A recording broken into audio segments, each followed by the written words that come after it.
This constant grind, the destruction, it really raises questions about Russia's own ability to sustain this war effort, economically speaking. It does. And that brings us to how the Kremlin is positioning itself, especially when figures like former President Trump predict the Russian economy will just collapse. How do they respond to that? Kremlin spokesperson Dmitry Peskov gave a, well, very carefully worded reply. He actually thanked Trump for wanting the war to end, which is interesting in itself. Oh, But then he insisted Russia has a sufficient and considerable margin of safety to carry out all its plans. Basically, we're fine. but the numbers, did the numbers back that up? I mean, what's the actual forecast? That's where you see the disconnect. Russia's own forecast is just 1% growth this year. That's way down from their earlier predictions of over 4%.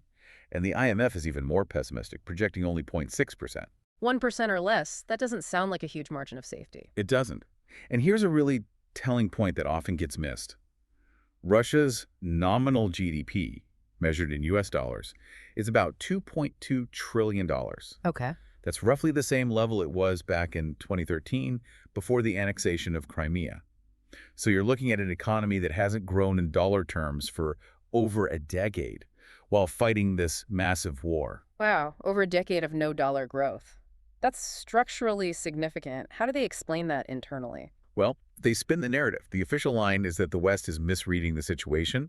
They claim they're intentionally slowing things down to prevent the economy from overheating. Intentionally slow it. That's the claim. And they point to certain metrics where Russian growth has supposedly outpaced the G7 average over the last couple of years, which can happen when you pump massive amounts of money into military spending. It's a classic war economy effect. Right, it boosts certain figures but might mask underlying weaknesses. Exactly. And they also push back hard on any signs of domestic problems, like Deputy Prime Minister Alexander Novak flatly denying any issues with gasoline supplies, even though other sources clearly link shortages to those Ukrainian drone strikes on refineries. So manage the message, control the narrative. Pretty much. Yeah.